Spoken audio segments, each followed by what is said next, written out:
Hello everyone. Today I'm going to discuss about the First World War. This is a continuation of my first video. In the first video, we have already discussed the nations which were involved in the First World War and also the long-term causes. I have already informed the long-term causes. We have also discussed one of the long-term causes, that is the division of Europe. So now let us move on to the next long-term cause for the First World War. The next was the militant nationalism. Now here nationalism means what? Nationalism means loving what? Loving own nation, अपने nation के लिए प्यार, अपने nation के लिए, country के लिए जो प्यार है, जो पेट्रोटिज्म है अपनी कंट्री के लिए, उसको हम लोग नेशनलिज्म बोलते हैं. बट मिलिटेंट नेशनलिज्म क्या होता है? मिलिटेंट नेशनलिज्म मतलब होता है, मिलिटेंट हियर मीन्स कि हेट्रेड फॉर अदर नेशंस, मतलब अपने कंट्री के लिए प्यार है बट हेट्रेड है दूसरे कंट्रीज़ के लिए. Okay, so this is basically the militant nationalism. So this was which was going on that point of time in Europe. यही चल रहा था यूरोप में.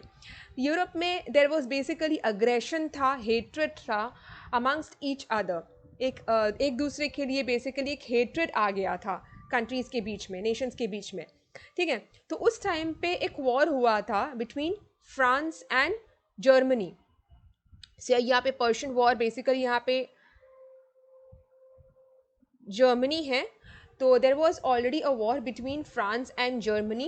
एंड तो ये जो वॉर हुआ था, तो ये वॉर बेसिकली स्टार्ट हो चुका था, ये ऑलरेडी हो चुका था before the first world war.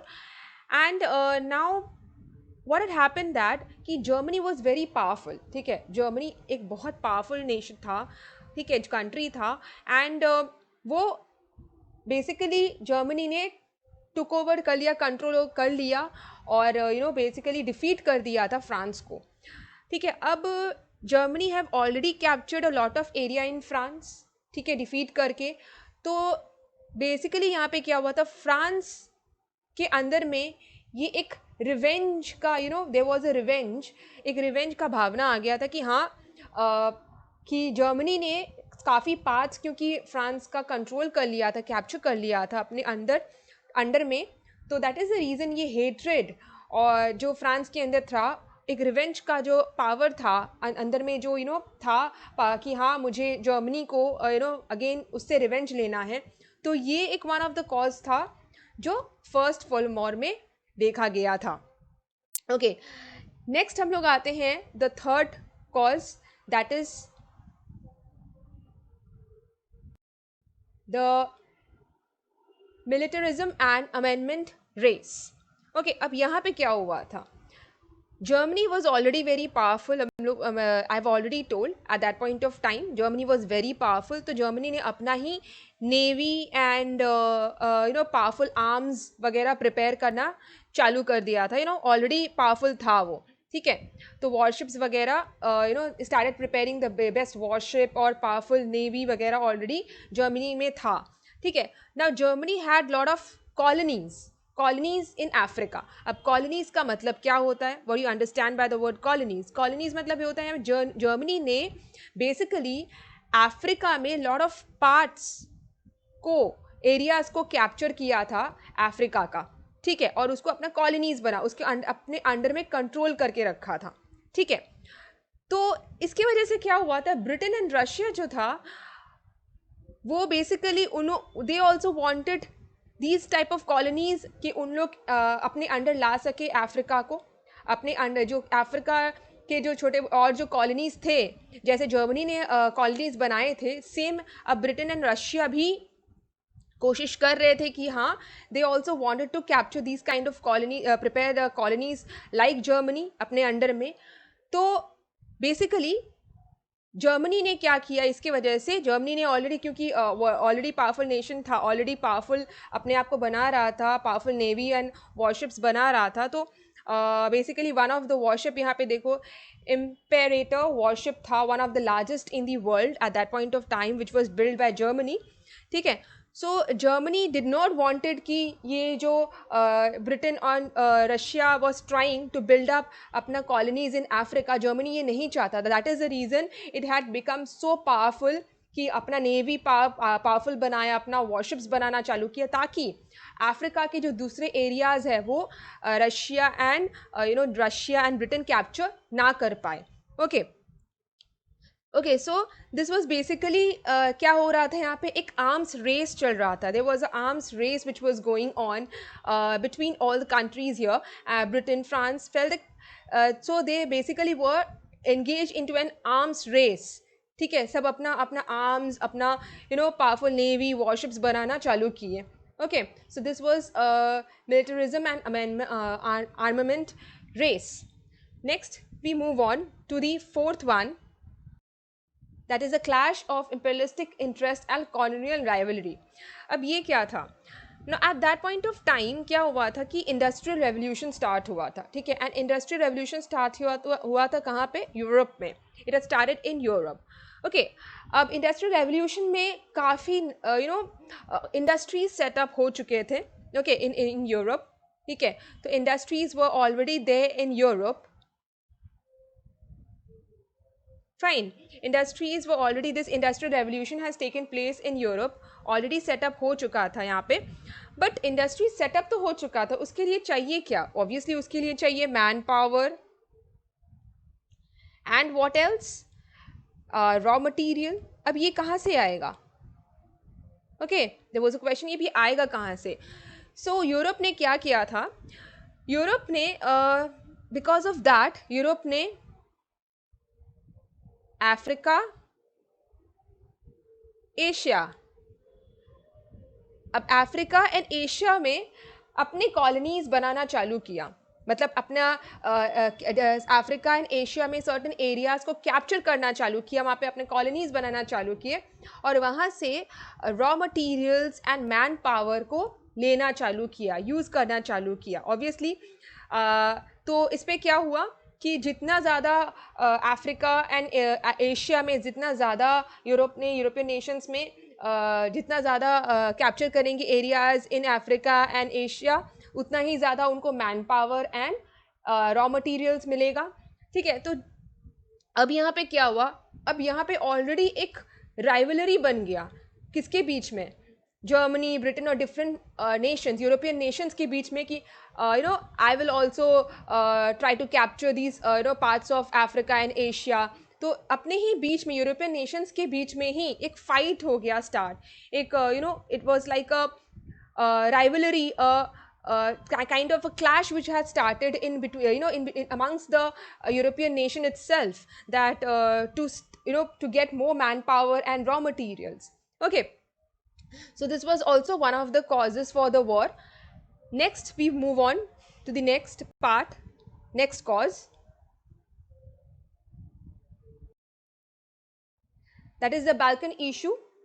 Now Balkan basically यहाँ पे आप देखोगे तो ये Balkan nations था. ठीक है, अब ये जो Balkan nations है इसमें काफ़ी lot of areas आपको मिलेंगे. यहाँ पे बल्गेरिया है, सर्बिया है, ये सारे नेशंस इसको बाल्कन नेशंस बोलते हैं. अब ये बाल्कन नेशंस जो था ये ऑटोमन एम्पायर के अंडर में था. ओके, पहले. ठीक है, तो ये ऑटोमन एम्पायर के कंट्रोल में था. ऑटोमन एम्पायर इसको कंट्रोल करता है, ये बाल्कन नेशंस को. ठीक है, इसके अंडर में काफ़ी नेशंस है इसमें. ठीक है, तो अब जैसे ही ये जो नेशंस है ऑटोमन एम्पायर के अंडर में जो थे, वो जैसे ही फ्री हुए, okay, as soon as it got free from the control of Ottoman Empire, what happened कि अब ये जो यूरोपियन कंट्रीज है, again they had a clash कि they wanted to capture all these Balkan nations, कि Germany, Britain के wanted to take over these Balkan nations, control करना, take over करना, ताकि अगेन उन लोग इसमें से वापस यहाँ से मैन पावर और रॉ मटेरियल्स को निकाल पाए. ओके, man power and raw materials को यूज कर पाए. Okay, so there was a clash, again there was a clash between the different European nations की कौन ये countries को control करेगा after the Balkan nations got free from the control of Ottoman Empire. Okay, now next we move on to the next point, that is the negative role of press.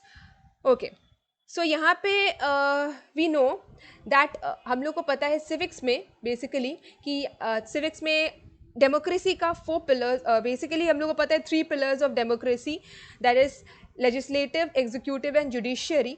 But media भी एक important role play करता रहा. Okay, media had also important role in this. अब media that is newspapers या TV, जो हम लोग इसको मीडिया बोलते हैं. So what happened at that point of time, media played a major role at that point of time. ठीक है ना. तो वो क्या कर रहा था बेसिकली, ये जो न्यूज़पेपर्स वगैरह है, एक डाउट पीपल के दिमाग में एक डाउट डाल रहा था कि ये कंट्री, ये नेशन क्रूअल है, ये नेशंस के अगेंस्ट जाना है, ये कंट्री एक दूसरे नेशंस को हेट कर रहा. इट वाज अ बेसिकली एक नेगेटिव इम्पैक्ट डाल रहा था लोगों के अंदर में. ठीक है. एंड दिस इज़ बेसिकली, ये जो आप देख रहे हैं, ये क्या है, ये this is the Britain newspaper. Okay, so ये न्यूज़पेपर, ये जो न्यूज़पेपर, ये जो मीडिया है basically, it was drilling a negative, it was there was a negative role played by these newspapers और मीडिया कि ये नेशन गलत है या वो नेशन गलत है. There was a clash again, there was a clash, distrust and tensions amongst the people, among the nations. Okay, so this was also one of the causes, long term causes for the First World War. Okay, next cause here is the absence of effective international machinery. Okay, so international machinery, यहाँ पे हम लोग UNO का बात कर रहे हैं, United nation का बात कर रहे हैं. पहले क्या था कि before the war there was no such organization. ठीक है ना. ये तो UNO was set up after the second world war. पहले ऐसा कुछ भी ऑर्गेनाइजेशन, इंटरनेशनल ऑर्गेनाइजेशन नहीं था कि वॉर्स को वॉर्स, अगर एक कंट्री दूसरे कंट्री के बीच में फाइट हो रहा हो, उसमें इंटरवीन करे. ठीक है. अब ऐसा है दैट यूएनओ, अगर मान लीजिए इंडिया पाकिस्तान के बीच में वॉर हो रहा है, तो यूएनओ आके इंटरवीन कर सकता है, करेगा. But at that point of time, although there was a war, but still there was no such organization, there was no such international organization which could have intervened या इंटरफेयर करे उस time पे war को stop करने के लिए. Okay, so this was an absence in the effective international machinery. Okay, so these were the long term causes of the First World War.